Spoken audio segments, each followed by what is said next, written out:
welcome to Demasked. My name is Frezzman, and today I'm joined by the Creeping Hour. How's it going today? Hello, hello. I'm doing pretty good so far. So, from what I can tell, you are a horror narrator on YouTube? Yes, I am. I have been for about 3 years now. Really? I'm trying to find it. What was your first video, if you remember? I think it was a poem called The Rotted Man. I see it. The Rotted Man. Yep, 2 years ago. Or almost 3 years ago, I'm guessing. Right. Well, there's one that caught my eye, because a lot of these, like, both of them are either famous stories, which is good. I'm happy somebody's covering them. And then some of them are photos that I recognize from just over the years. Like, the one I just recently watched was SCP-993 Bobble the Clown. Yeah, that's right. That one was really fun. And the thumbnail, I remember where that's from. That's Wrinkles the Clown. Right. Have you seen that documentary? It's been a while, but I believe I have, yeah. Oh, that... Like, I saw it on, I think it was on Hulu, and it was under the documentary section. I'm like, there's no way this has to be a horror movie, right? So, do you watch any horror movies, or is YouTube kind of where all that is contained? Oh, I am a horror movie fanatic. Oh, really? What's your favorite? That's a loaded question. A more recent favorite? Recent favorite. I know it's not too terribly recent, but I've recently started getting into Sinister, which I really like that. I like it. There's a minor part for, I think it was the first one that I wasn't a huge fan of. Mm-hmm. But it was just the jump scare stinger at the end. Right. But other than that, I'm like, it's a solid film. Yeah. I like it. I'm not usually a big fan of like exposition through like videos and stuff, but I feel like Sinister did it really well. At least the first one did. Yeah, that's what I heard too. Is that the second one kind of did a little too much in the way of trying to get exposition out. Yeah. But yeah, no, I've been a horror movie fan since about as long as I can remember. Do you have an all-time favorite, like one you go back to? The original Halloween. That has to be top for me. That's you know what? That's a perfect pick right there. Mm-hmm. It's not, I wouldn't say it's the original slasher, but it's the one that kind of like catapulted the genre into what it is. Yeah, and even then, like, it's so, like, when you break Halloween down, it's a fairly simple movie, but it's simple done well. Exactly. And honestly, I think that's one of the scariest parts about Michael Myers as a character, is that he doesn't really have a motivation, at least not in the early films. He's just this silent lunatic. You mean pre-Cult of the Thorn? Oh God. We don't talk about Paul Rudd in cult robes and I think with these runes I can trap him. We don't talk about those. I don't want to talk about it. As far as... Oh, sorry, go ahead. Oh, I was just going to say, like, how off the rails does a movie series have to go for it to retcon events, like, I think it was twice? I don't... There are so many timelines for the Halloween series. Well, I mean, excluding the Rob Zombie films, there's, like, the whole, like, from original through the Cult of the Thorn thing, and then H2O comes out and acts like 1 and 2 are the only ones that happened. And then Halloween 2018 comes out and is like, oh, nope, only one happened. Yep, only the first one. Even though it would have been totally serviceable if they just said, the second one happened, because it's like in the span of one night. Right. I think the reason they wanted to cut out the second one is because they wanted to get rid of the whole Laurie Strode as Michael Myers' sister thing. Mm. Because they even outright say it in the 2018 version that, like, oh yeah, no, that was just a rumor. Well, I've seen bits and pieces of the 2018 Halloween movie. Uh-huh. I haven't had the chance to see the full thing, but that starting scene where the podcaster guy has the mask and he's yelling at Michael Myers to say something. Uh-huh. Like, the one question I had rolling through my head is like, how did you get that mask?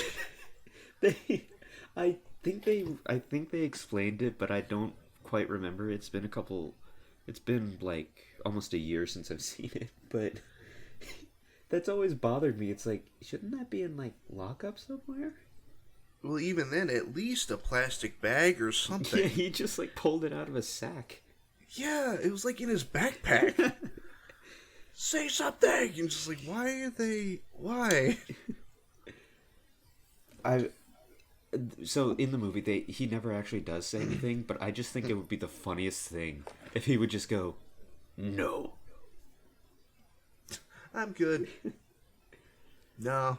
I think the scariest part about characters like that, like Michael and Jason Voorhees and stuff, I think it's scarier when they don't talk. Mm-hmm. Well, even with characters like Freddy, he's the most talkative when he's in complete control of a situation. Right. And I think that's also terrifying, is that he knows that he's got you, and there's no way out. Yeah, it's like, call me old-fashioned, but honestly, I think killers that don't have a motivation are the scariest. That, like, you don't know why they're doing this. Like, The Strangers, if you've ever seen those movies. Yeah. Because you were home. Yeah, exactly. And I don't remember if it was in the first one or the second one, somebody asked the same question. They asked why, and they just said, why not? And like, whew. Yeah. Something to do. Yeah, it's like, yeah, that's my idea of a Friday night. Well, what was that? Another good example is the movie Hush. Have you seen that? Yeah, that's the one where the deaf lady, right? Yeah, where they almost go out of their way to explain that there is no motivation. Right. He's just there. Yeah, it was like I think the part in that movie when I knew it was about to like just go off the rails is whenever she talks about how like, I haven't seen your face, you can just go, and he just takes the mask off. Like, yeah. Whoa. Like, she writes it on the window, and I love that moment of realization, like, can you even hear me? Yeah. It's like, there needs to be more horror movies based on like lack of senses. I know they're doing it a lot more now with like A Quiet Place and Bird Box and stuff, but I love movies where like they take away a vital part of you and just leave you. Isn't there I'm not sure how often you play horror games, but there was I can't, for the life of me, I can't remember what it was called. I'll have to future me in editing. Can you, like, we both know what I'm talking about. Can you find that for me, please? It's you play as a blind person, and you're using echolocation to get around a house. Oh, I think I know what you're talking about, but I cannot for the life of me remember. Well, like, from what I remember, there's some entity in the house, and like, you can tap your cane to make noise for you to see, but it's also a sound that can lead that entity to you. Yeah, I know exactly what you're talking about, but I just can't remember it. It's not white noise. I think that's a movie. Yeah. I hope. I hope I'm not messing it up. Guess we'll find out in editing, right, future me? Oh man, what's the worst horror movie you've ever seen? Oh boy, where do I start? I think it was called Bad Apples or something like that. It was like this like crappy Hulu horror movie. I don't remember. It looked like it was out of like somebody in film school. It I barely even remember the plot. I think I like blocked out half of it. But it was like these twins that like they wore these really weird masks, and literally all they did was just go around a neighborhood and break into people's houses and kill them, and there was no point to it. Like, there's no overarching theme to it. It was just like, oh, No. look, they're killing people. Yeah, and it was like this crappy twist at the end, because like you'd think that they're dead, and then at the end they're like, and sometimes people still hear them, blah blah blah, and then the girl that was telling the story just pulls out a knife and stabs him. Like, is she supposed to be the same person, or like? Did you grow up, or what's going on? Honestly, that movie was... I honestly think some guy got, like, allowance from his mom, because this movie couldn't have been worth more than, like, $500. And it was like, I think he just got allowance from his mom and was like, you know what, I want to make a movie. I'm going to save up and buy a video camera, I'm going to make a movie. It was so bad, but... Well, the thing is, sometimes that's a good thing. Having the lack of resources means you have to get way more inventive. Right. But if you're losing from the get-go, yeah. That reminds me, it's pop culture icon now, but I saw it whenever it first like came out on Netflix. Terrifier. Yeah. Oh boy. Fun fact, I had Art the Clown on this show. Oh really? I don't remember his name. The actor. David H. Thornton. Yeah, that's right. Because I remember there are two different actors that played Art the Clown. There was the one that played him in Terrifier, and then there was the one in that anthology series they did beforehand. But yeah, like the Terrifier is a good example of like low budget, but it's enjoyable. Low budget done. I would argue a low budget done perfect, I'd say, because it got the ideas that it wanted out there. Exactly. I just there's like a little running joke with like my friends whenever we watch that. I just love the ending when like I wasn't expecting Art to just pull out a gun. Yeah. It was like you'd think he's like this like sadistic like the stereotypical slasher where like he'd use like melee weapons, knives. Yeah, and or like that weird razor blade whip thing that he had. Oh God, and then he just pulls out a friggin' gun. Well, there was a joke that he told me because I was desperately trying to remember one of the characters, and it was the lady who gets sawed in half from bottom to top. Oh yeah, the goriest scene in horror that I've seen. Yeah, and I was desperately like I was struggling to remember what the name was. He goes, "Oh, the character's name was Dawn." And I go, "How did you like? Huh? Like, how did you remember that?" He goes, "Well, you know, she gets split in half, so crack of dawn." Oh my god. I'm like, oh my god. I would have never thought of that. That's amazing.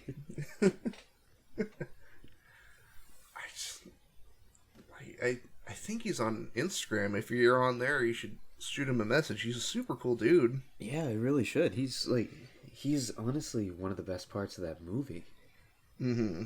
And I'm so happy they're making a sequel. Yeah. Did you see how fast they got funded for it? It was like, I want to say within a couple of days, they like exceeded their goal. Yeah, because like people love gore, man. Well, that and like was if I remember, David Thornton also ran like the Art the Clown Twitter. Oh, really? And so he would just make like Terrifier jokes at people. And I've been trying to check in on them lately with the whole pandemic thing going on. Right. Because from what I've heard, their filming's on hold due to the whole thing. Yeah. Ugh. Wasn't God? There was a movie that was supposed to come out by now. Wasn't it some Marvel movie like Black Widow? Oh yeah, Black Widow was supposed to come out like last week or something, but it got pushed to 2021. Yeah. Like so many movies are in like development hell right now because of that. Like New Mutants has been pushed back. Like it was supposed to come out like 3 years ago. Yeah. Like the one of the trailers for it came out. Like a new trailer for it came out, and I was like, wait, this is still a thing? I honestly had forgotten. Have you seen the show Legion? It sounds familiar, but I don't believe I've watched it. I tried. It's not my kind of thing. At least it wasn't at the beginning, because it's very slow paced and it hits a lot of beats that you see from a lot of like action romance shows. Right. And there was a moment where the streaming platform me and my buddy were watching it on, it glitched out and it made a scene better because I thought it was intentional. Well, because he was like the main character's discussing how he saw this weird like yellow-eyed being in his dreams, and there's like a shot of his psychiatrist looking at another patient and his face like glitches out and his eyes turn yellow. Oh, that's amazing. And I thought that was intentional. I'm like, that's fucking awesome. Oh. And then we rewound it and it was just a streaming problem and it didn't happen again. Oh man. Like, oh, that was so close to being a cool scene. Like if they would have just done that subtly and then not call attention to it. Right. But man. Have you seen the Scream TV series?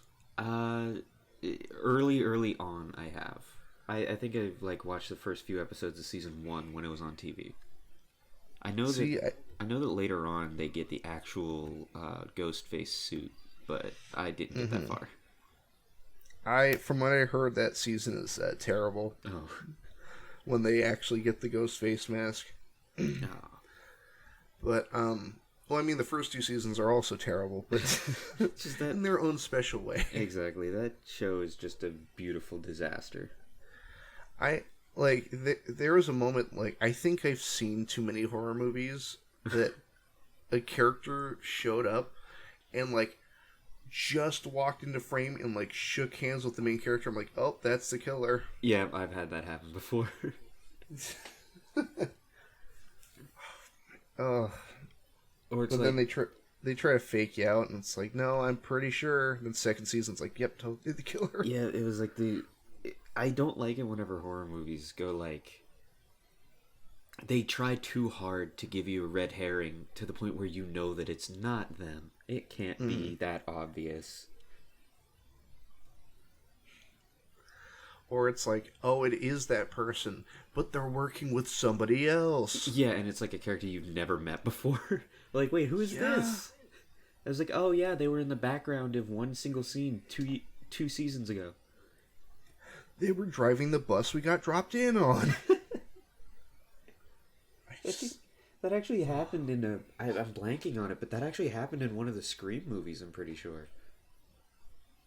It was like the character. It was like a character's sister or something. It wasn't it. Hold on. Wasn't it Scream 4? It was like Sidney Prescott's little sister or something. I think so. Yeah. Ugh, and she's like, "Ooh, we're gonna be famous." Yeah. I hated 4. That freaking voice changer thing just pulled me out of the entire movie. Yeah. Oh. Like the other one, like in the earlier movies, like that voice changer, you can actually do that, but to be able to like perfectly replicate somebody's voice is like, come on. Mm-hmm. Well, especially in 3 where it's like, oh no, she sounds like Dewey. It's so bad.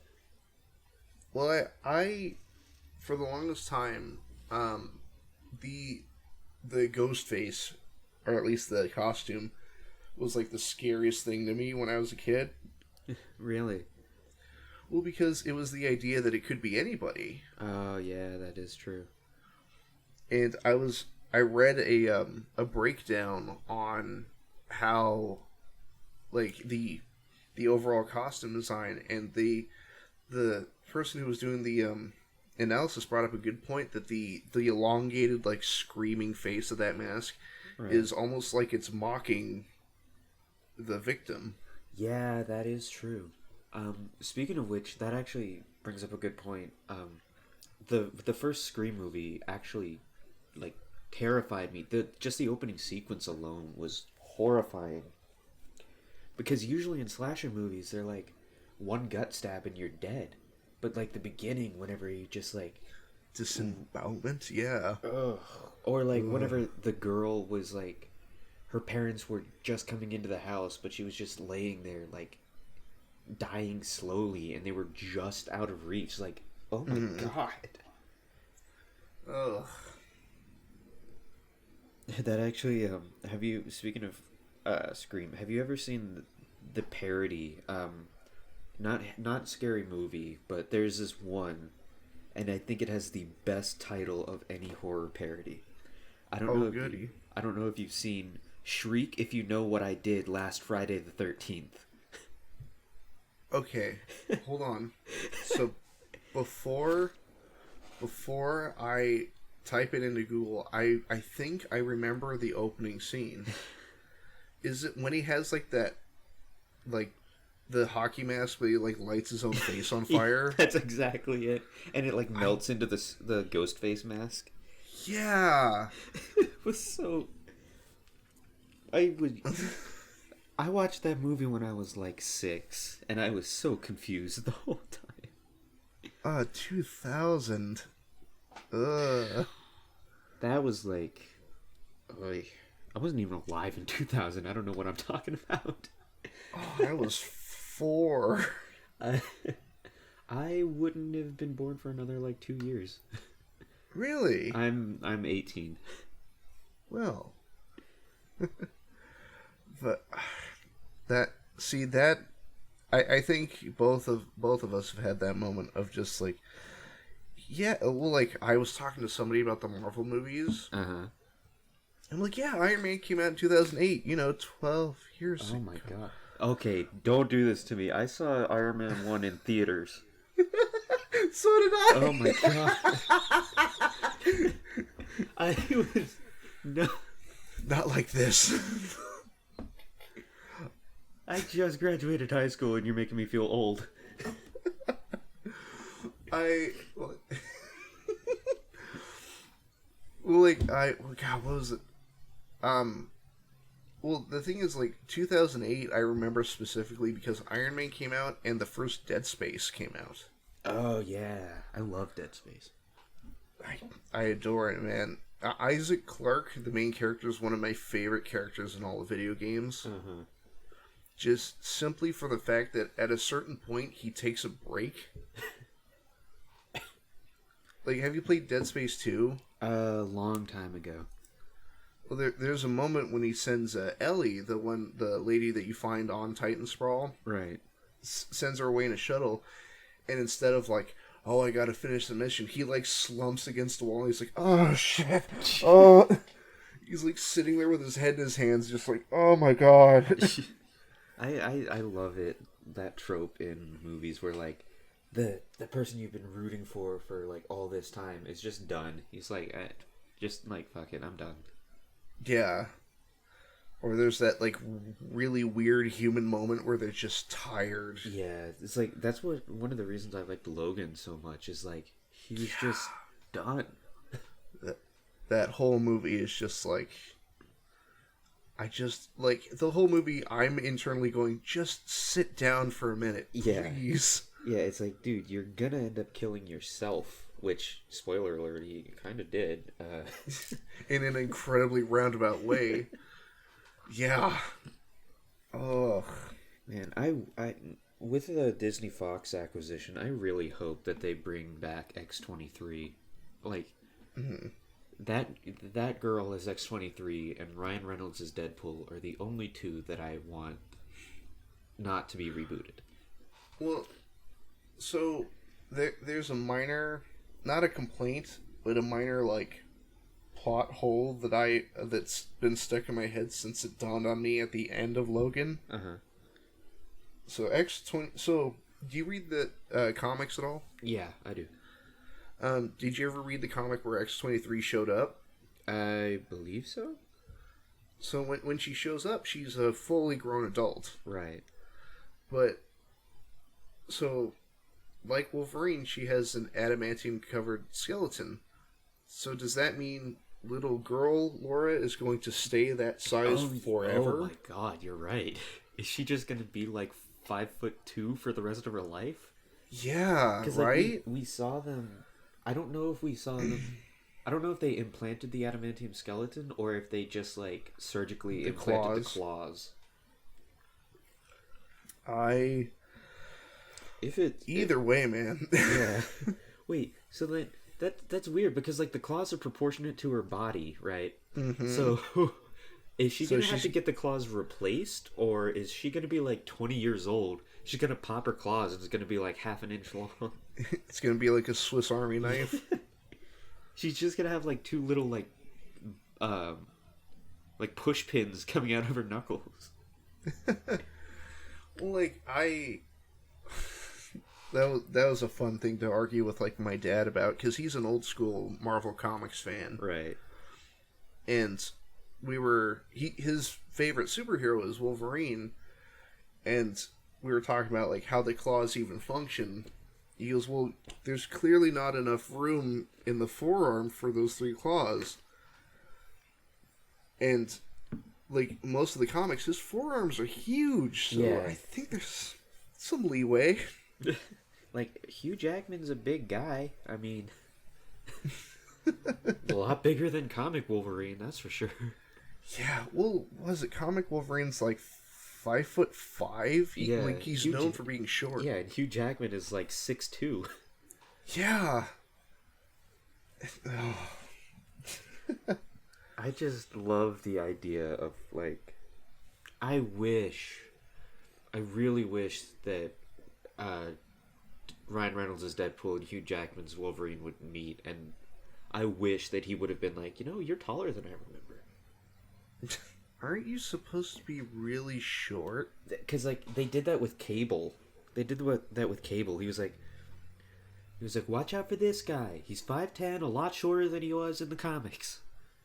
Because in the comics, Cable is like 8 feet tall, and Josh Brolin's like barely, just under 6 foot. Well, that, and I think it would have taken everybody out of the movie if they made like Cable the size of Colossus. They just have to. It would have been hilarious if they would have, since it's the same actor, if they would have just taken the model for Thanos and turned it. It just turned it like they just reskinned it. Oh my god! Oh, I would pay good money to see that. Like get him to look like Cable from like the game. Yeah, that game was amazing. I don't care what anybody says. What was the Oh my goodness! Did you ever play the older X-Men video games, like the movie tie-ins? Oh yeah, I did. I recently replayed was it X2, the official game. Oh. And it's bizarre because there are references to characters that hadn't even shown up in the films yet. That's right. They did that with the Spider-Man tie-in games too. Yeah. Well, like well, there's a moment where you're at Alkali Lake, and you see a bunch of cells and it says like Maverick and Deadpool. Yeah. Like, it's like my headcanon is that's not the Origins Deadpool because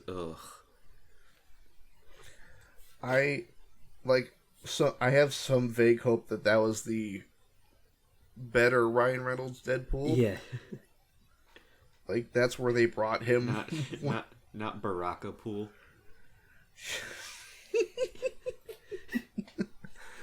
Oh, Baraka. That's what he like. Why would you do that? Why would anybody think that's a good idea? Why put like the thing is, weirdly enough, I'm not before anybody who watches this gets on my case. I'm not for sealing the mouth of the literal merc with a mouth.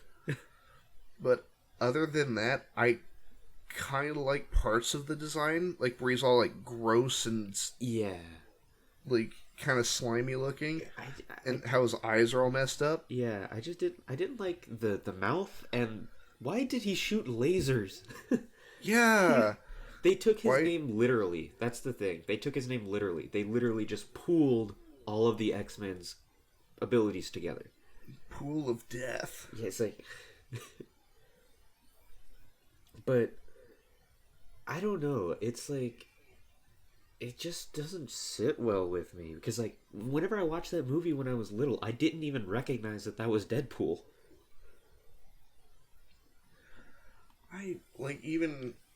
Yeah, like seeing it in theaters, I'm like, when's he gonna get the... Wait, where's the suit? When's he gonna get the cool outfit? Yeah. And, they sealed his... Like, seeing him, like, before that, when they're on that mission in Laos. Uh-huh. Oh, whenever he does the spinning thing? Yeah, which is... Sure, it's goofy, sure. Yeah, it's cool. Yeah, they parodied it in Deadpool 2. Mm-hmm. He was just really fast. He was just spinning the swords, and he stops, and you just see all these bullet holes, like, ow.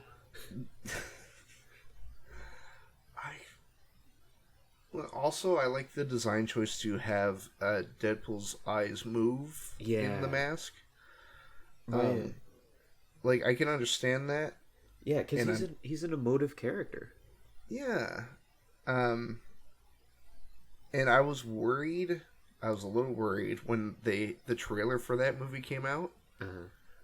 Because a lot of it was Deadpool looking directly at the camera and making a joke just for that trailer. Yeah. And I was worried that was going to be the entire film.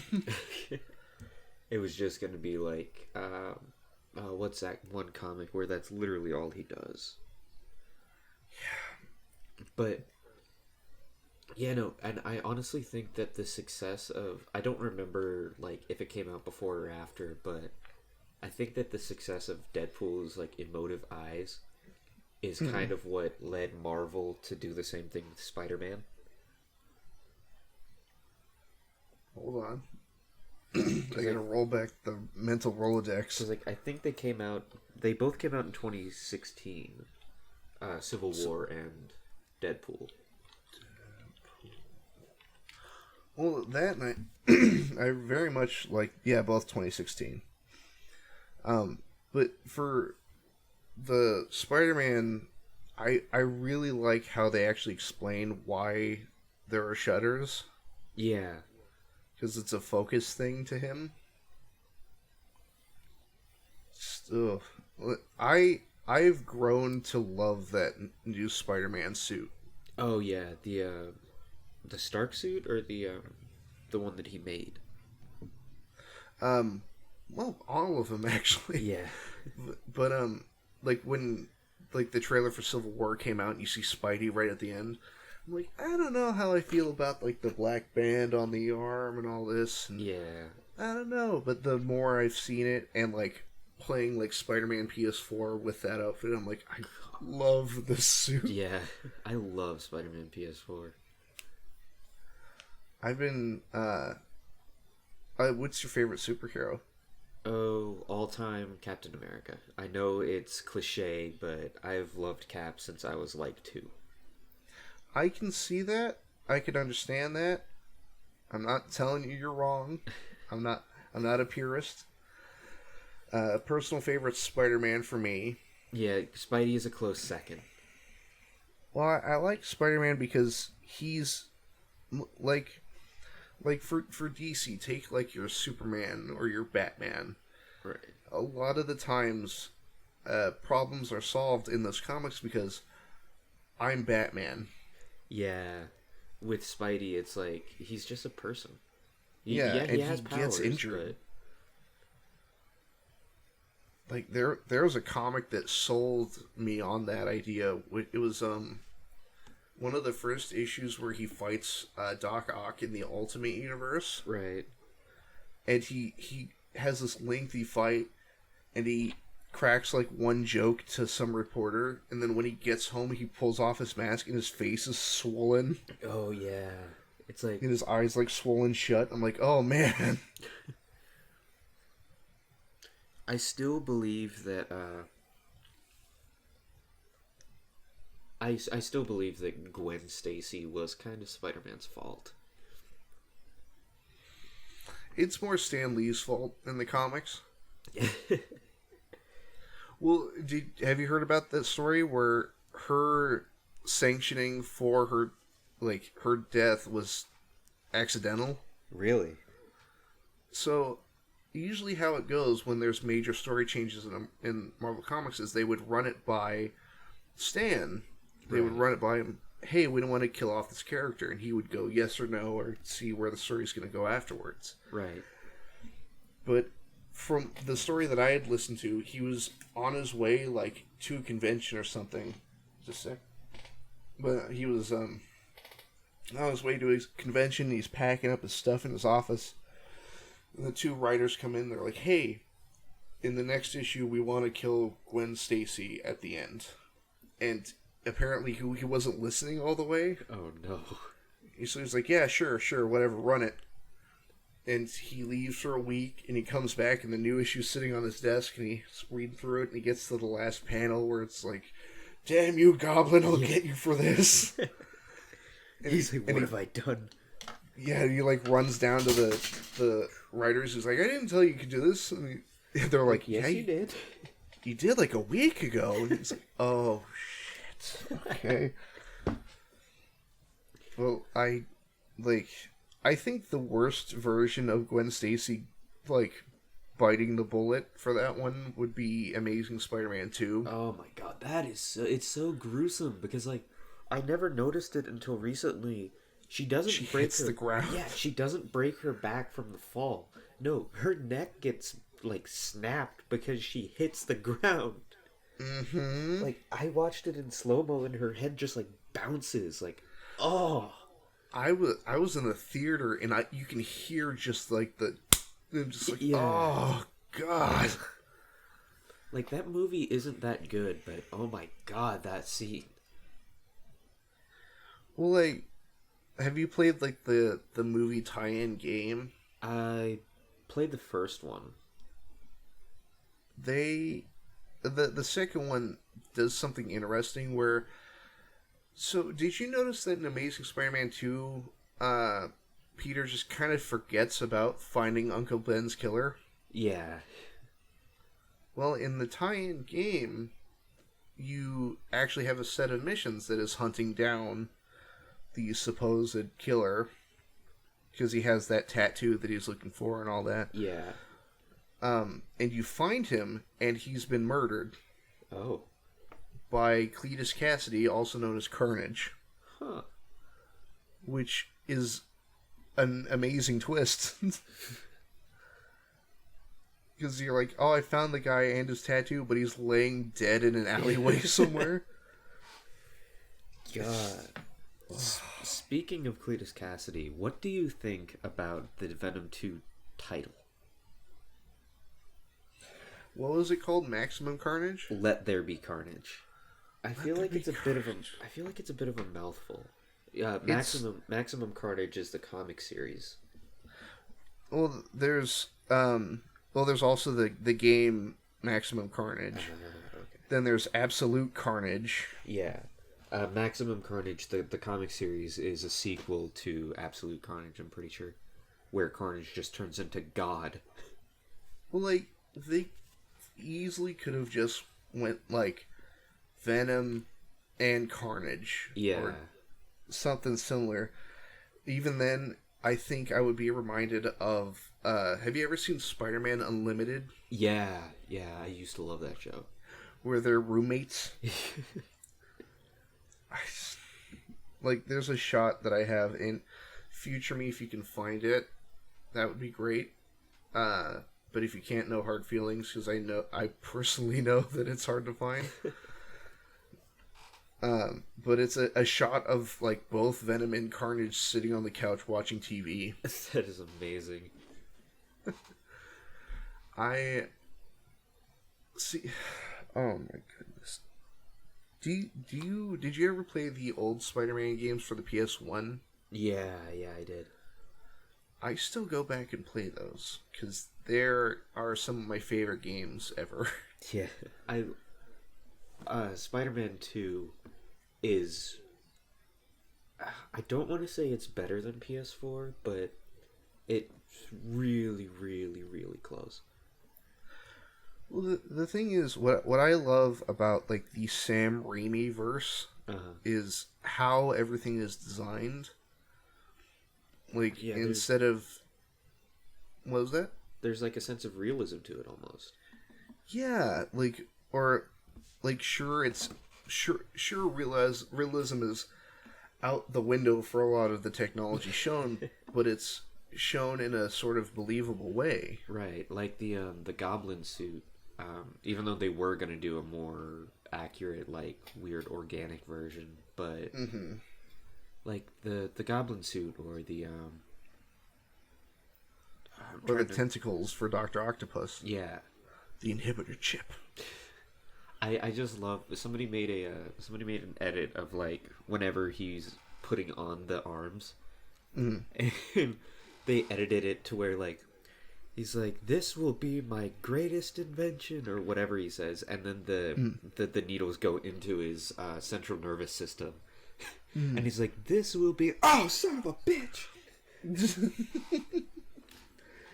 I just like you, that has to hurt. Yeah, well, yeah, if it's your entire spine. Ugh. What was the like for how goofy certain moments are for all three of the Sam Raimi movies? There are moments of like you understand why certain villains are the way they are. Yeah. And like, was it Doc Ock's sort of penance when he's drowning this artificial sun in the river where he goes, "I will not die a monster." Yeah. God, I love Spider-Man 2. What was the scene where Flint Marko becomes Sandman is beautiful. Oh yeah, especially for like how kind of the CG in that movie's not the best, but for that transformation scene is beautiful. Yeah. Especially when he's trying to pick up the locket and it just goes through his hand. Yeah. It's just kind of funny. Whenever he's like slowly turning into sand in the beginning when he's screaming, there's a single shot. I'll see if I can find it and I'll send it to you. But there's a single shot where he looks like a sock puppet and it just always makes me laugh. It's like right before he like crumbles away, he just looks like a little sock puppet.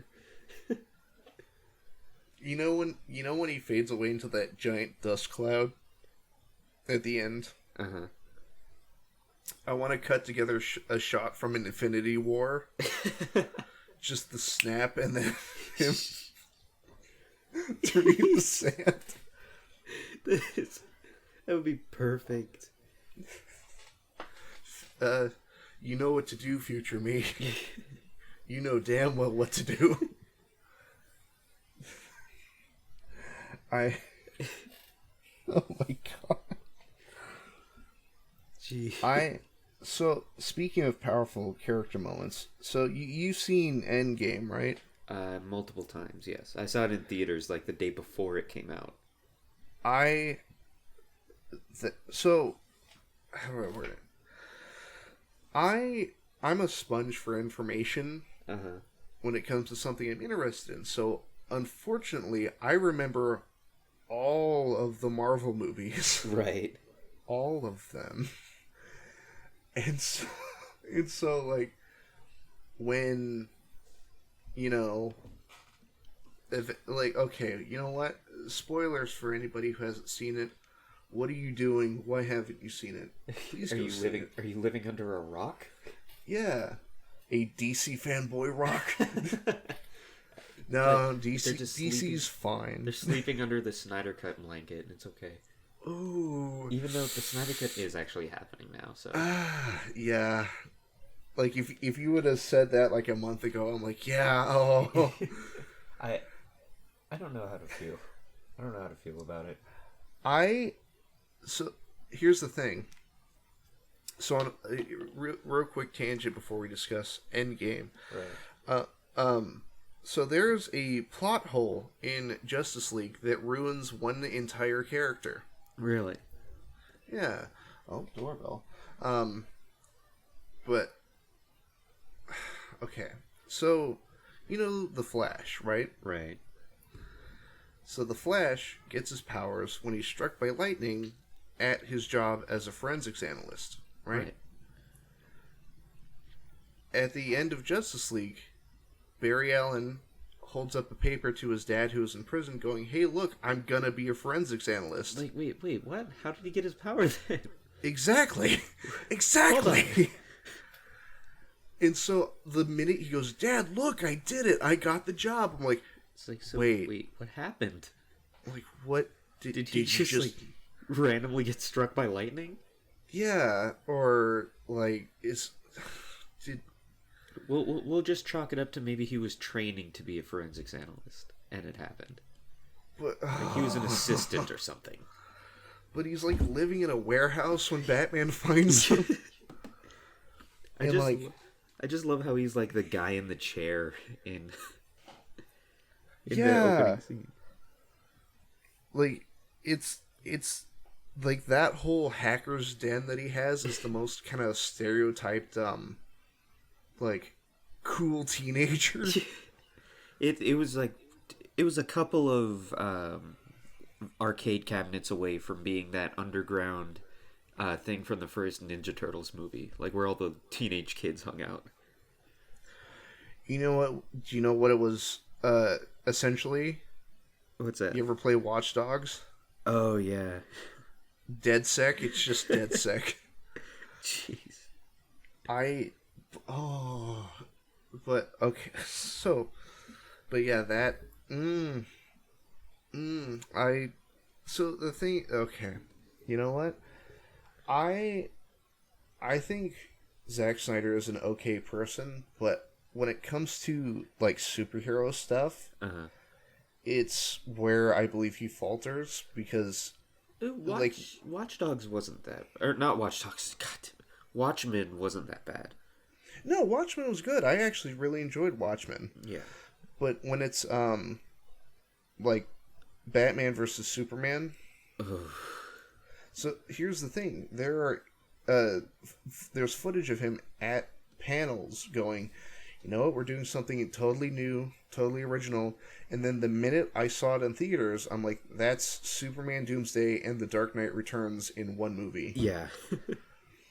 And the worst part is, those two stories take place 20 years apart. And then they happen 20 minutes after each other. Yeah. I honestly...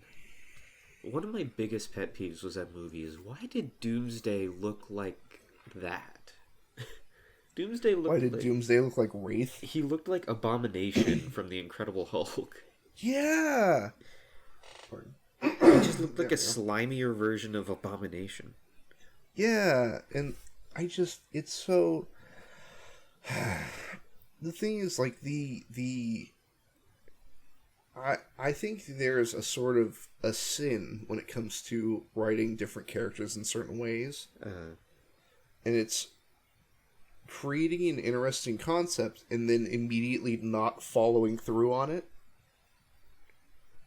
You know what I mean? Yeah. So, like, the marketing material of Batman vs. Superman was very much, oh, Superman's the bad guy. Like, you're seeing it from Batman's point of view. Yeah.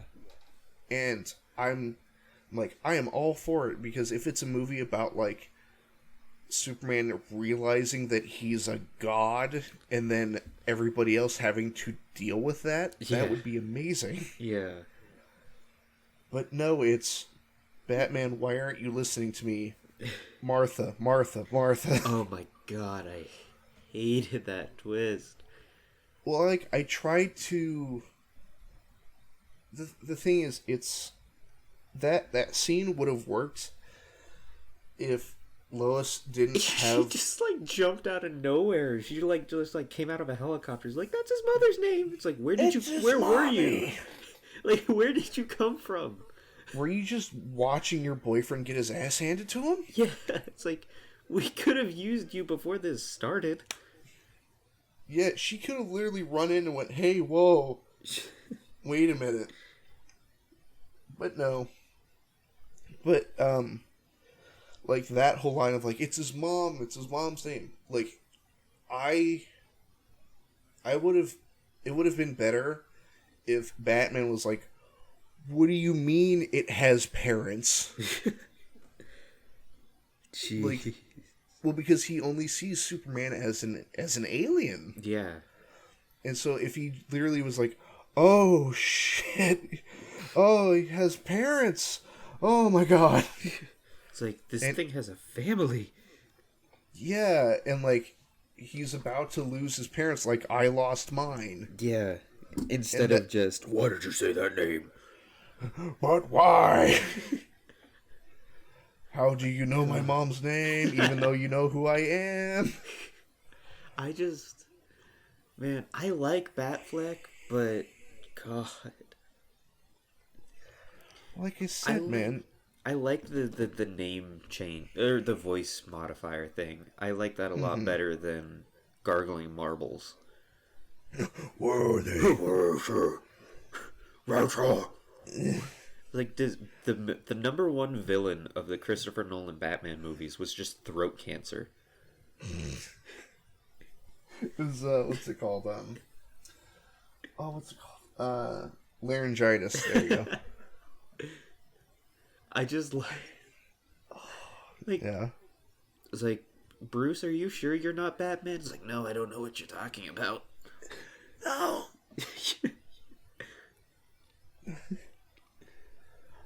I'm not Wink Nudge. Lucius Fox is like, you need a cough drop. I would have loved it. That's how, like, The Dark Knight Rises starts. He's not crippled. His voice just hurts. He just destroyed his vocal cords from being Batman. You're not allowed in the swing of the mansion. The thing is, it makes you wonder whenever a director does like a trilogy of movies. Like, I genuinely wonder what a Sam Raimi version of the Avengers would look like. Oh boy. Yeah, it would either be beautiful or a disaster. Oh my god. Now I'm just trying to imagine, like, God, what would pseudo realistic Iron Man look like? Oh no, he's just wearing like weird prototype. It's the armor from the '60s comic. Oh god, the one where it's like his arm, his arms are just painted yellow. Well, do you remember that from those comics? Yeah. It's like, I better paint my armor gold because it's less terrifying to the citizens. Now there's a gold robot on the streets. It's like, that didn't help. It's like, first there was just a 10-foot tall monster robot. Now it's a gold one. Now there's two of them. It's like, oh, don't worry, it's just my bodyguard. It's like, you're... What? You made what to watch after you? You made a golem to watch after you? Also, I love how, like, it's like, do you ever notice that it's his bodyguard, but they're never in the same place as each other? I love how they, like, threw it out the window in the first movie. Yeah, that was ad-libbed, too. That was the best thing. RDJ ad-libbed that line. Sick. Well, that and, like, hey, look, we've come full circle. Like, it's inclusion in Endgame. Yeah, which was actually the final shot. That was the final shot of the movie. It was a reshoot. Do you remember, did you hear what the original line was going to be? It was just like, fuck you, Thanos. Yeah, or like, oh snap. Yeah. Ugh. I don't... that movie would have been ruined If it ended that... with a dad joke. Oh, snap. Ugh. Well, the thing is, like, when he does the I am Iron Man bit, you can just see just the hate Yeah. in his eyes. Because, like, they had to convince RDJ to come back for that. Because, like, he didn't want to do it. He was like, no, I don't. It's too painful. I can't. And you know who convinced him to do it? I'm pretty sure it was Jon Favreau. Favreau? Favreau. I don't know how to pronounce his name. Happy. Yeah. The director of some of the best Star Wars TV to date. Mm-hmm. Like, what's it called? So, like, when what I love is that, like, the Avengers have become such a problem to the known universe. Yeah. That even Thanos knows who not Iron Man knows who Tony Stark is. Yeah. That's genuinely terrifying. Yeah. It's like, I also love the fact that, like, even in the very first Avengers movie, they were like, to challenge them is to court death. And Thanos is just like, hey. Thanos is hype. God. And then, was it Avengers 2? Fine, I'll do it myself. Yeah, and then, like, where did he get that? Where did he get that gauntlet if he made Eitri make it later? Well, I think there are some theories where it's like, that's right when it got made. Oh, and then the movie starts? Yeah, I saw this one that was really stupid. They said that it was a practice gauntlet. You know what? I'm just gonna give it a shot. I'm just gonna... It's like, fine, I'll do it myself. Okay, it fits. I don't know. The fingers are kind of tight. I don't know. Not feeling it. Let me just go murder a bunch of dwarves and have them do it better. If I weld this dwarf's hand shut, it'll help me. This is maybe a bit of a controversial opinion, I don't know, but I like the design of Thanos, the early design of Thanos better. The one from, like, Guardians 1. Like the one where he had, like, the glowing blue eyes and the... I will bathe the starways in your blood. Yeah, I love that look. I don't know, I get what they were going for in, like, Infinity War and Endgame, but, like, he just looks too much like Josh Brolin. Somebody brought up a good point.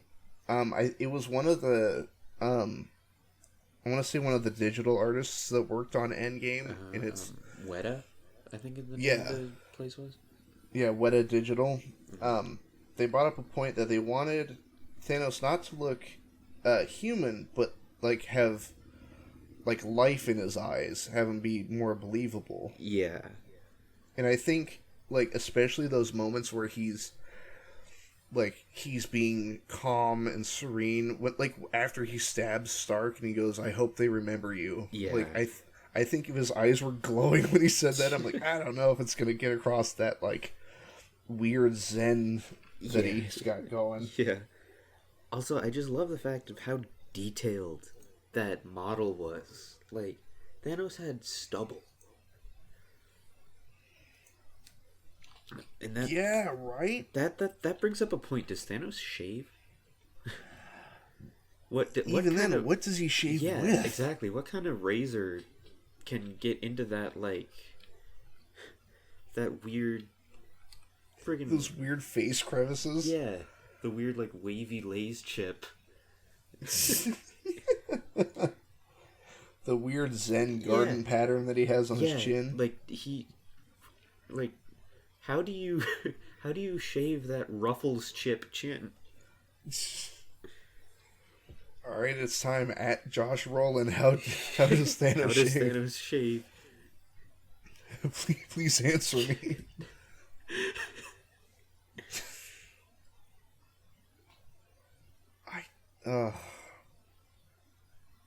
It's such like I wish Oh, I was watching a breakdown on Thanos' sword from Endgame Uh-huh. and how it doesn't like function. Yeah, how is he spinning it like that? Well, they brought up that like sure you could put like ball bearings in it, but there's no motor pushing it. Yeah. So like But it's space magic, you know. it's a What have you? like how does that deadly fidget spinner work? What was the so you know how there's the bleeding edge armor that Tony has in Infinity War and Endgame, the nanotech suit. Uh-huh. The question becomes, what percentage of his clothes at the moment are nanotech? Oh no. Yeah, right. I don't want to think about Tony Stark's nanotech underwear.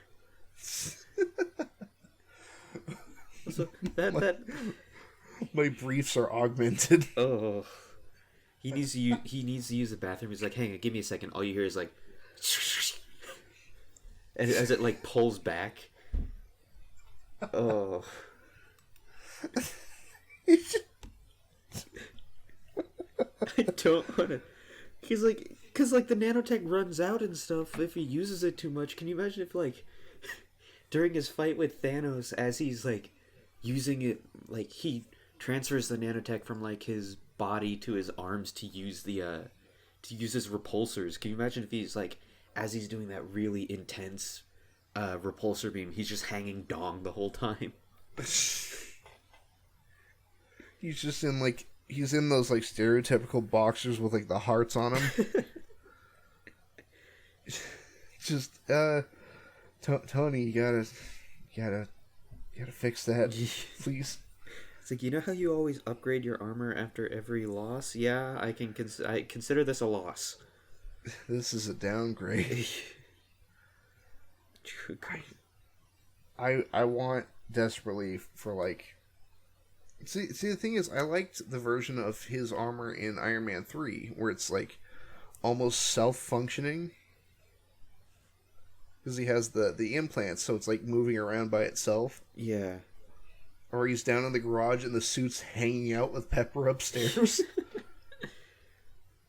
Like, that is simultaneously the coolest and scariest thing. Yeah. It's like, it's like that one scene in Homecoming. It's like, if you even cared, you'd actually be here. Oh, shit. It's like, oh. I just love, there's this one edit where it's like, if you even cared, you'd actually be here. And Tony pops out of the suit, and then it cuts to Tom Holland, oh my god, it's Robert Downey Jr. Have you seen the lip sync battle that Tom Holland did with Zendaya? Yes, where he did Umbrella. That man has earned my respect. Because I cannot do that. Like, that is impressive. Like, if you're an acrobat, you might as well use it for... Yeah. And if you just got in shape to play Spider-Man, I guess wear a crop top. Yeah, and makeup. 'Cause, like, I mean, it's not as weird as Ezra Miller's being. Oh, boy. Didn't he lose the job of being the Flash because of that? Yeah, I think so. For all the things I don't like about Justice League and like the Snyderverse, I want to see the DCEU version of Reverse Flash and Bizarro. Ah, yeah. That's actually a theory that somebody came up with, was like, because of like the car accident that this DCEU is in right now, somebody's talking about how they're going to do Flashpoint to just kind of set the slate clean. That's somehow... I feel like it's too early. It was too early for Justice League. How long did it take Marvel to get to Avengers? It was like 5 years? 4 years, 2012. Ah, yeah, that's right. Why And do I remember that? I should have. Why don't I remember that? I saw Avengers 1 in theaters. It took 2 more years for another Avengers film. Yeah, it's almost like that's the pattern. It's like almost like in a 2-year schedule. Let's see, it was 2012, 2014, 2018, 2019. Ah, yeah, that's right. They did skip like 3 years, 4 years. But there was a lot of, supplementary material between those films. Yeah. Speaking of which, I do like I like the idea of breaking away from trilogies by giving Thor another movie, but I still wish they would have gone with Thor 4, more Thor. More the Thorist. God, Oh. And we're back. What were we discussing? Avengers films? Yes. I miss what was it? I want more what's the term? I want more grounded villains. Yeah. I like the direction they're going with like the more fantastical comic booky stuff, but I have such a soft spot for like realistic like Winter Soldier. Like give me the Vulture. Yeah, like give me villains like that. The problem Where with it's just the problem with sorry. That's okay. The problem with Marvel's villains, at least I think, is they don't really develop them very well. Aside from obviously a few exceptions like, Vulture and Winter Soldier and Thanos but a lot of times they don't really give them very much depth. Mm-hmm. I like Vultures because his whole push is something that happened back in 2012. Yeah. With like his construction company going out of business because Damage Control took over. Yeah. But speaking of Vulture, sorry to change the subject so fast, but yeah. What is going on with the Sony Spider-Man stuff? Did you see the trailer? Did you see the trailer for Morbius? Okay. So there's are you talking about that first teaser trailer? Yeah, where Vulture showed up in it and there was graffiti of Spider-Man on the wall and here's the thing, it's not graffiti. It's a screen cap of the from PS4. The PS4. But specifically the Sam Raimi suit. Yeah, honestly, I think it's a placeholder. I think it's going to be Please. I think it's a placeholder, and in the final film, it's going to be Tom Holland. Because Sam Raimi's Spider-Man was never branded as a murderer. I mean, once by Harry. Oh, yeah. And but it was only for the one guy. Yeah, and didn't he kind of kill that one guy that he thought was Uncle Ben's killer? He pushed him out the window. Oh my god, he did. He backed him out a window. Yeah. God. Wait a minute. Dude. Oh no. Tobey Maguire's killed a lot more people than we thought. And he's accidentally killed Eddie Brock. Accidentally. That was Eddie's fault though. He just he just dove back in Well, sure. But did you know in the original cut Eddie didn't even survive that whenever he got pulled out of Venom in the first place? What, he was just it was a skeleton. It was originally he was gonna pull Eddie out and it was gonna be this twisted skeleton with sharp teeth and that would have been fucking sick. Awesome, right? Oh, I want that. At least we are getting Sam Raimi in another superhero movie because he signed up for Multiverse of Madness. Which is an amazing title. Yeah, and I love the fact that it's going to be a horror type movie. So they got a director that has experience in both superhero movies and horror movies. I can't wait. I can't either. Well, that and like Sam Raimi loves references, Right. and so there is going to be a lot to sift through. There was a Doctor Strange reference in Spider-Man. Was there? Oh, Because yeah. they were talking about like names for Doc Ock, and they were like Doctor Strange. I was like, no, that's taken. It's like, That's a good one. Ah, but it's taken. yeah, it's like, God, I'm gonna love that. I want that movie like now. Yeah,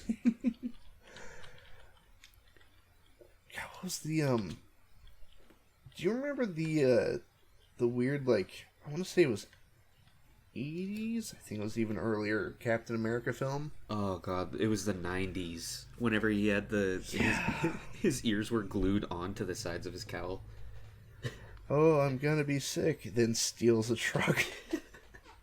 He just like cuts off Red Skull's hand. It's like, Jesus. Have you read the Old Man Logan comics? Oh God, yeah. So when they said that, like, when they first announced, like, hey, we're gonna do an Old Man Logan movie, I'm like, oh my God. Like, some horrible shit's gonna have to happen. Yeah. Is that a prayer I hear, Captain? Yeah. Your God can't help you now. It's like, Jesus. Or was it when Hawkeye's taking out the punks? He's like, that's right, assholes, keep making noise.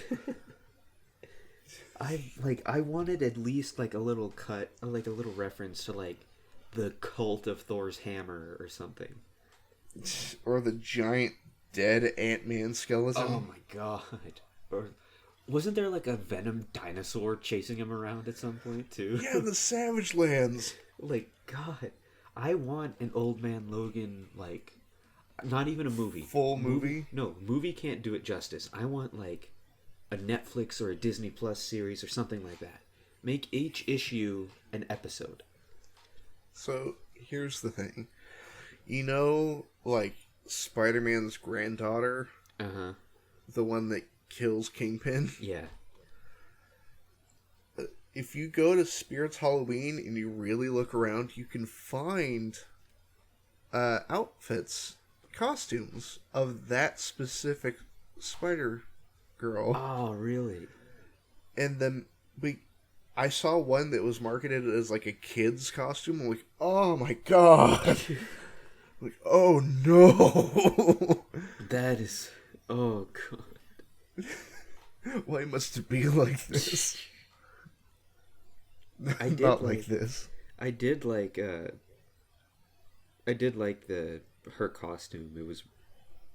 It was cool how you could tell it was a mix of like Spider-Man's original costume and Spider-Woman. Mm-hmm. But like, ugh, I wanted so much. Like, Logan is such a good movie, but I wanted so much more. I think what's it called? I kind of like that they didn't explain a good portion of what happens, because if you have comics knowledge, you can kind of parse what happened. Yeah. But I mean, there's nothing like that panel in Old Man Logan where everybody in the mansion is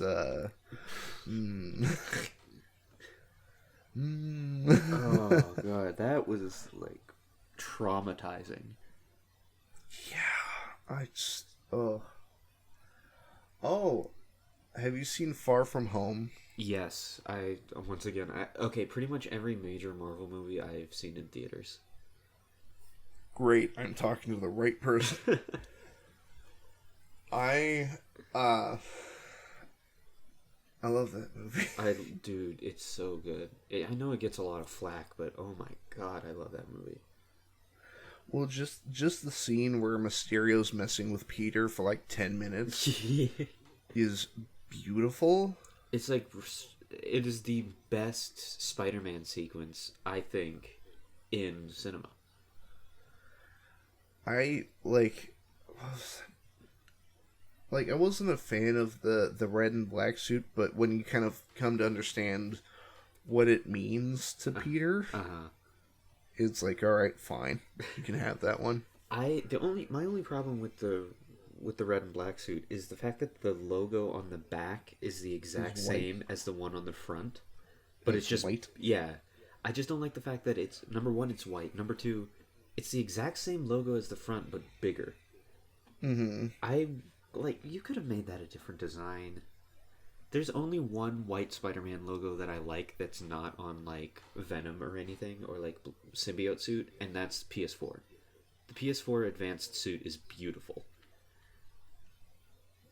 You know, it took me some getting used to. Oh yeah, like when the trailers came out, I didn't like it at all, and I just slowly warmed up to it. I'm happy that the one of my all time favorite Spider-Man suits made it into Spider-Man PS4. Really, what's that one? The Last Stand. Dude, that comic. Oh my god. Yeah, you have to make sure you make it out clean. Yeah, Clean. It's just I wasn't expecting Spider-Man to be gunned down by police. Yeah, right. Like, oh my god. And like, there's a Spider-Man game where they actually play with that idea of Peter becoming the bad guy. It's Edge of Time. Oh yeah, I love that I love that game. I played it constantly on the 3DS. I had it for, what was it, 360? It must have looked 10 times better because the 3DS version looks like garbage. I highly recommend it. Oh yeah, it is great. Well, what I love is that there's a major villain that just makes a casual appearance and then becomes part of a bigger problem. Oh yeah. Oh god, what was its name again? That like monster's name? That Venom Ock. Yeah, like it was like a mix of Venom and Ock and the Alchemax guy and like what was its name? I'm not sure, but I love how Dr. Octopus is just kind of in the background. Yeah. There's two of them now. What is it called? I'm trying to think of its name. Atrocity, that's what it is. Yeah. It's like, oh. I was like 12 when I played this game, so whenever I saw it, I was like, what is that? What are you? I also love how on the wiki, I found a wiki page for it. You know what its hobby is? What? Spider-Man, fighting Spider-Man and Spider-Man 2099. That's a good hobby to have. Yeah.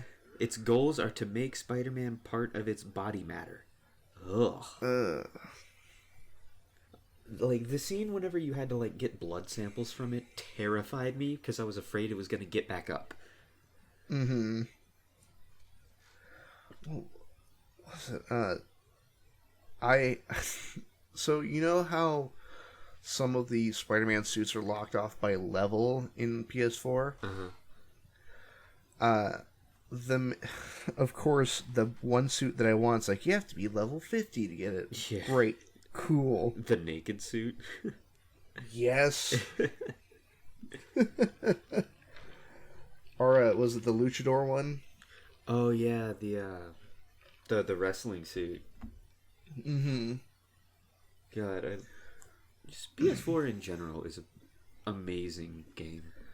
The Sam Raimi suit has never looked that good before. Honestly, I found myself like whenever I've beat the campaign like 3 times by now. So like whenever I find myself bored of just swinging around, I'll try to recreate some of the posters in photo mode.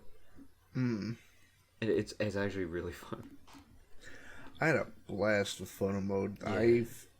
There was a good, I want to say, couple weeks on Twitter back when that game first came out that it is just nothing but screenshots.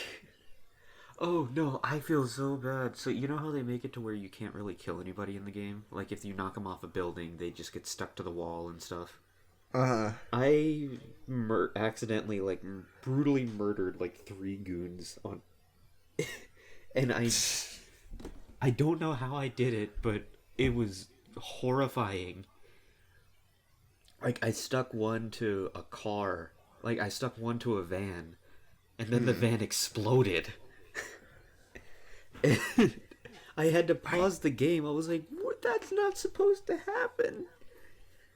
Or when you accidentally web somebody to like scaffolding and then you knock the scaffolding over. And you like impale them on it.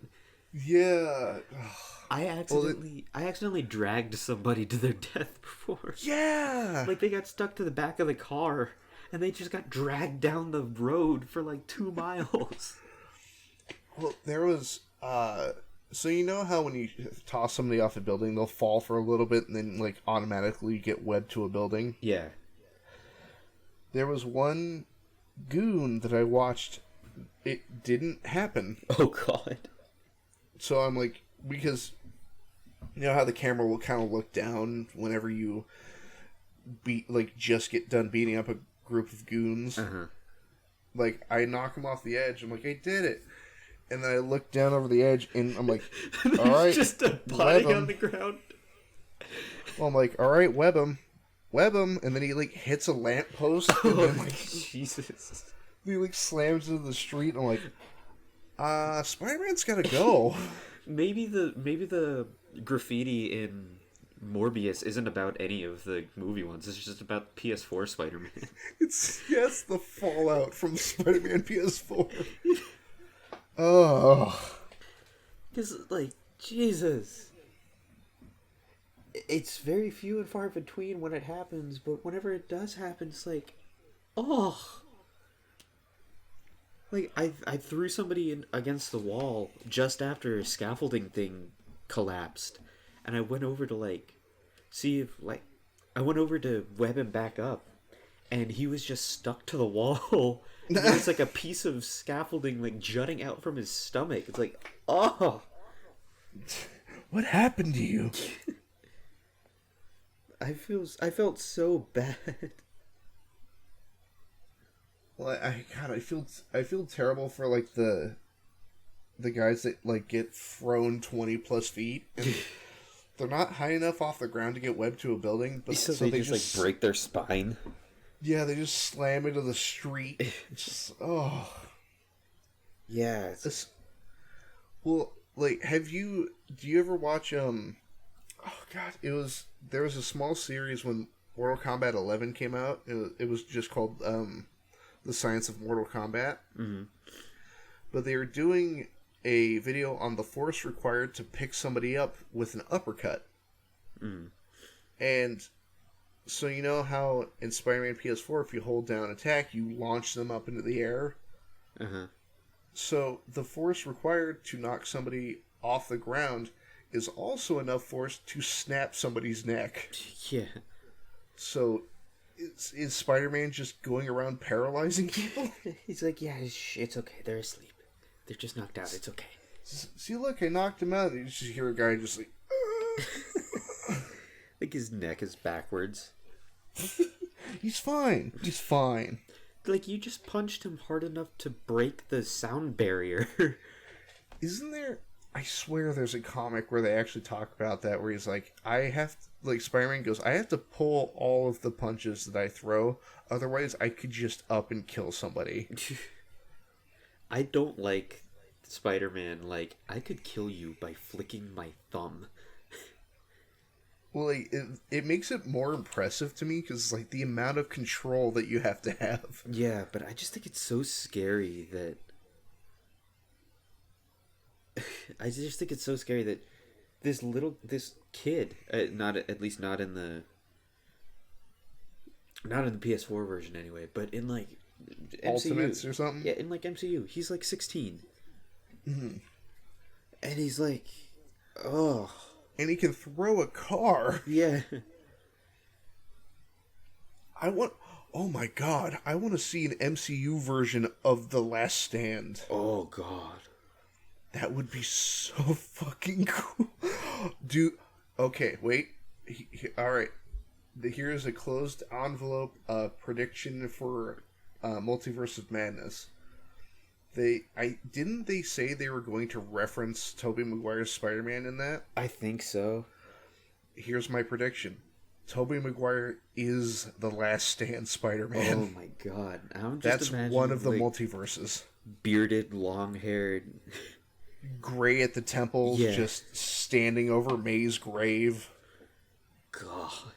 Oh no! And didn't the actress that played Aunt May in the OG trilogy die too? Oh, don't do this to me.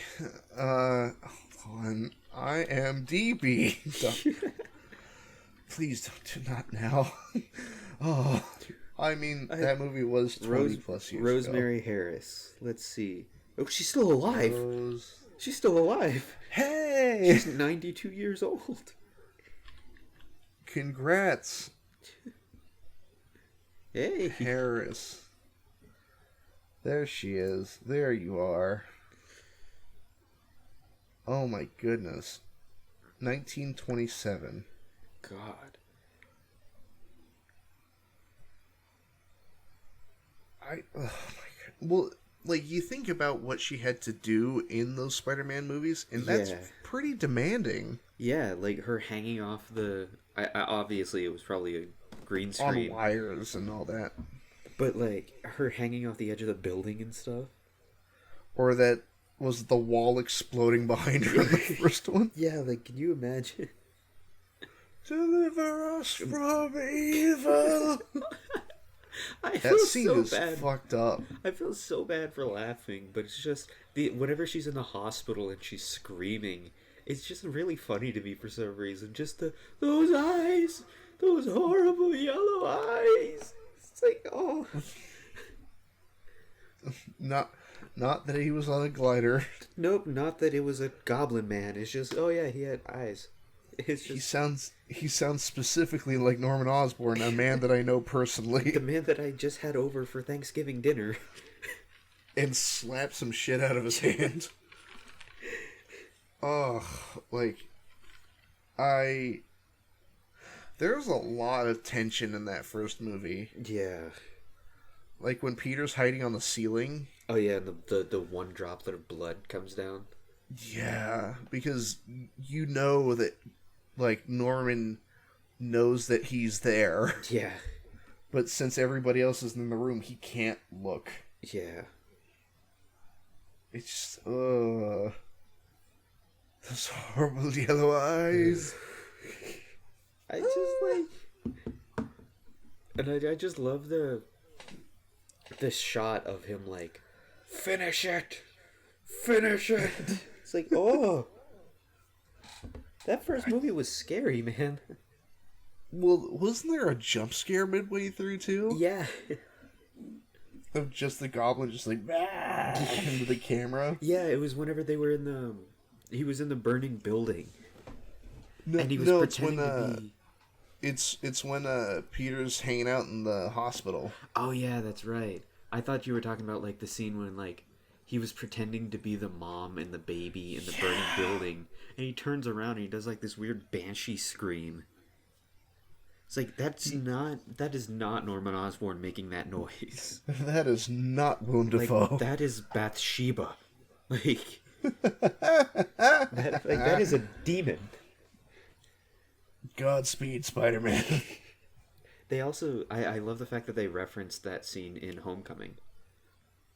Did they? Whenever the scene whenever Goblin's glider comes out of the wall and Spidey flips over it, they did that in the ending of Homecoming with Vulture's wings. Oh shit! Yeah. Yeah, I didn't notice that until like recently. They also recreated that the comic cover from the '60s when he's lifting up the huge piece of machinery. Yeah, that was one of the parts where like it's solidified. Come on, Spider-Man. Yeah, I loved that scene because it puts into perspective that he's just a kid. He's like 15, he's like 15, 16 years old in that movie. Well, somebody brought up a good point after, like, post Infinity War, that like his spider sense knew what was happening before he did. Oh yeah, and that's why it was like, I don't feel so good. yeah. Because it's his body just like, something's wrong. Yeah. Hey. And I love the fact that, like, Tom Holland didn't even mean to do that.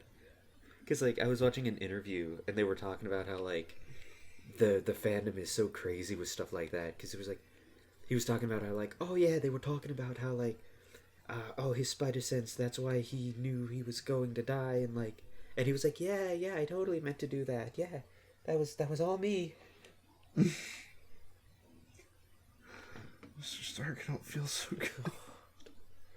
I Like, I'm guilty of giving my cousin a Spider-Man toy, and instead of the action figure in the box, it was all just dust. just a pile of ash. Yeah, I just filled it with sand. Oh, no. That's horrible. I love it. Perfect. He hit me. Like, that just, like, well, the thing is, like, that became, like, right after Infinity War, that became both the greatest and, like, the most heart-wrenching joke. Yeah. Because it was just pictures of people fading away saying, I don't feel so good. I remember one thing that made me, like, it killed me. Because it was like, it was that I don't feel so good. I'm sorry. And as he disappeared, it was the evil Morty theme. Oh my god. So he was like, I don't feel so good. And as he started disappearing, all you hear is, it's like, no. Not like this. God. Well, like, there's something that you don't see often in even action movies, is that realization of how bad everything is. Yeah. Like, well, like, not only the look on Stark's face when Spider-Man fades away, and also watching, like, Quill, or Star-Lord, where he goes, did we just lose? Yeah. And it's like, oh, man. Can you imagine going into that movie thinking that it's just going to be like the stereotypical superhero movie where like, oh, the good guys win and the bad guys lose. And then you see that. Here's the thing. I've read the Infinity Gauntlet. I have too. I went into that with, like, the minute the trailer came up, I'm like, somebody's going to have to die. Exactly. Like, there's no way. I've read both the Infinity Gauntlet series and just Infinity.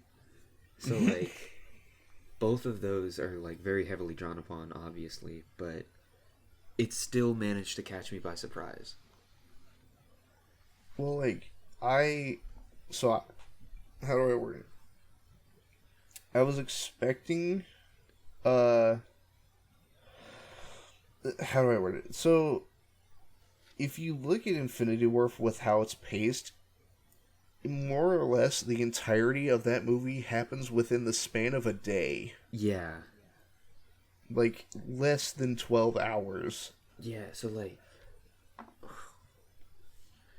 And the fact that Thanos succeeds in less than a day because he's actually trying is terrifying. Yeah, because that just puts it in perspective. The past, like the past 6 years, he wasn't trying. Or he was waiting for it to be in the right place at the right time. That's actually a thing that I was thinking about. If you think about it, like, Thor doesn't have his hammer. Odin is dead. Let's see. Because they were like, Ego... Asgard is gone. Asgard is gone. Odin is dead. Ego is dead. So, like, he wasn't lazy. He was waiting for the right time. Yeah, and I'm pretty sure the mass destruction of Asgard and then having them lose a huge portion of their citizens to the point where they comfortably fit on a ship. Yeah. Is... And then he kills half of them again. Yeah. Like, that's... Yeah, he was waiting for... The theory that I had heard is he was waiting until Odin, Ego, and the Ancient One were gone. Because they were the only ones that would have been able to stop him. Mm-hmm. And that just puts it into perspective how smart Thanos is. Mm. In what I find like more terrifying out of him is that he's so zen. Yeah. And like, That's what, honestly, in my opinion, that's what makes Endgame Thanos so much more terrifying, is because he's just a warlord. yeah, because like he sees that his even his success will end in failure. Mm-hmm. And like, what was it when he comes down and he's like, when I'm done with, he's like, I'm gonna tear this annoying planet apart and I'm going to enjoy it. Yeah, it's like, oh, because earlier he was talking about how like it's nothing personal or whatever, Mm-hmm. and now he's just like, I'm going to take my time and take dissecting every single part of your way of life. It's like, oh, Well, even like when like the weak beaten Thanos at the beginning of Endgame, he makes a really good point, which is the phrase "I am inevitable," yeah, and it's like, I think a lot of people misconstrue that as like he like Thanos particularly is inevitable. It's not that. It's something like him is exactly. inevitable. Which I think the next big bad, at least I hope so, is Kang the Conqueror. I hope it's Walrus. I'm calling it now. Avengers 5, Walrus. Just get like the most obscure character. It's like, yeah, the big bad for Avengers 5 is Arm Fall Off Boy. It's Spot. Oh god. Actually no, Arm Fall Off Boy is gonna be in a movie. It's Frogman Oh no. and Leapfrog. Oh god. Batroc is gonna come back and he's gonna be the... No, it's gonna be Lady Stiltman. I can't believe Batroc the Leaper was in Winter Soldier. Honestly, and they actually made him not embarrassing. Well, no, it took me a minute. I'm like, why is he wearing purple? What's going on? I'm like, why does he... He's doing gymnastics? I'm like, It's like, wait.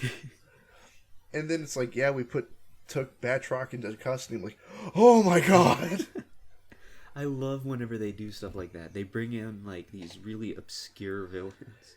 The Scorpion! Yeah. He's in Homecoming for like 5 seconds. And I can't remember the actor's name, but he played Voss Montenegro from Far Cry 3. Yeah.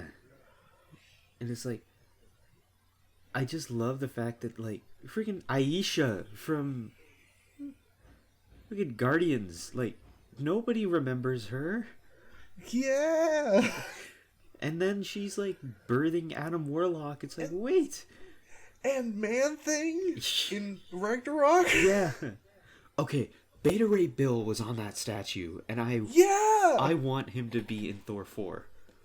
Oh. I hope the movie starts with him. I hope it's a fake out. Yeah, and it's not Like, gonna be not Natalie Portman. No, like, I want to see like the red billowing cape and like this, like the rippling armor, and it looks like Thor, and then it pans up and it's a big horse face. God.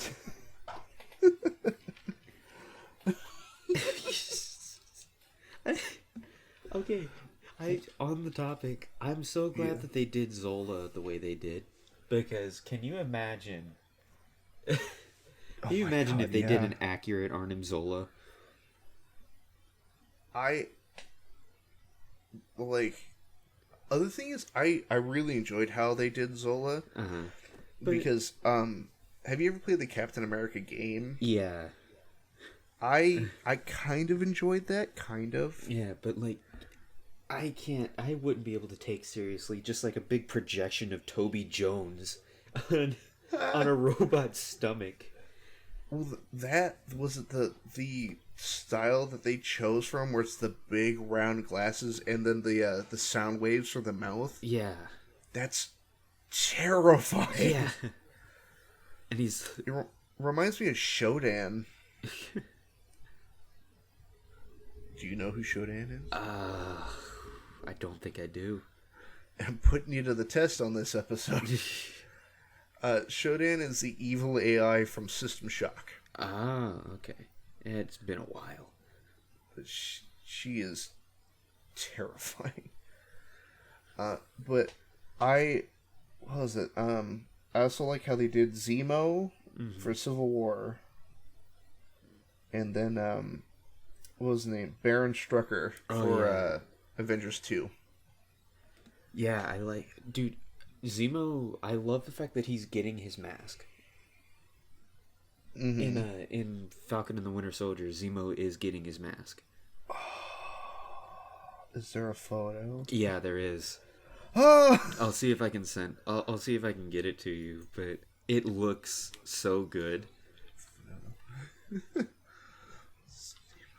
I'm just gonna put mask. That's exactly what I just googled. It looks so good. Oh! Like future me, you know what to edit in. You know damn well what to edit in. Oh, and he doesn't look as weird anymore because he has a beard now, which I think makes him look 10 times better too. Well, the thing is, I think that's what sold me on Zemo in Civil War is that he's not superpowered. He's just some dude. He's just an angry man. Yeah, what I love about his plan isn't even I want to find out who the Avengers are. It's I just want them to kill each other. Yeah, exactly. It's not like, ooh, I've exposed Tony Stark for who he really is. He's like, I don't care. I just want them dead. Yeah. And the intricacy of his plan. Like... Well, what I like about his plan is that it doesn't leave a lot to chance. Yeah. It's very carefully planned out. Yeah, and not like not like a certain somebody that we know. Freaking which one? Lex Luthor.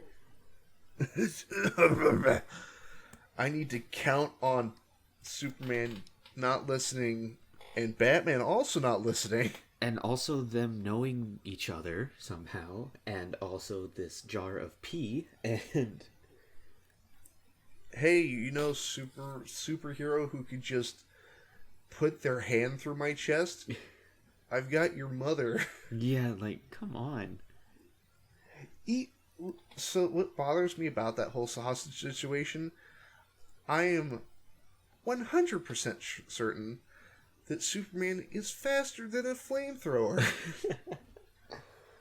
So faster than a speeding bullet, huh? How about this flamethrower? How about the speed of heat? It's just, it's maddening. God, it's so bad. Well, I will admit, if I remember the moment when Batman shoots that guy's the guy with the flamethrower and he explodes. Yeah. There's a similar moment in the comics in which, so you know when the guy's like, "Oh, I'll torture man," and Batman's like, "I believe you," and then shoots him. Yeah. There's a moment in the comics where he does it in like the reverse fashion, where he shoots him and then he says, "I believe you," after he's dead. Yeah, it's like, come on, wait, hold on. I also just love how Batfleck just threw the no-kill law out the window. He's like severely cripple and kill some. Yeah, he dragged people on the back of the Batmobile. It's like those guys are dead. Or was it when he crashed the Batmobile into the side of the truck? Like, it's over, isn't it? Guys are like, these people are dead. Also, Batman, the symbol of hope and justice and like fairness and stuff, is branding people in prison. Well, the thing is, the first couple minutes of that movie are fantastic because it makes Batman look like a monster. Yeah. Well, like when he's up on the ceiling. Oh yeah. And the cops are like, "Oh shit!" and they're shooting at him while he's like crawling along the ceiling. Like, just give me a whole movie of that. Honestly, that's what I wanted the Batman to be. What, the new Matt Reeves film? Yeah, the Robert Pattinson version. But they said that one's going to be more like a I detective. hope so. That's going to be more like a detective film, like a mystery. I'm cool with that too. Yeah. I'm fine with The that. suit doesn't look too bad.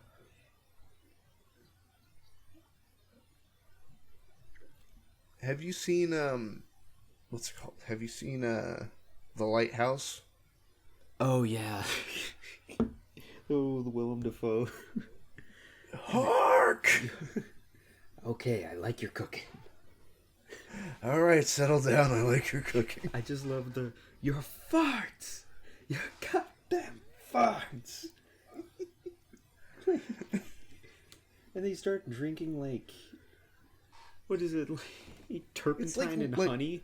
It's like, that's not good for you. It's essentially lighter fluid and fucking honey. Don't drink that.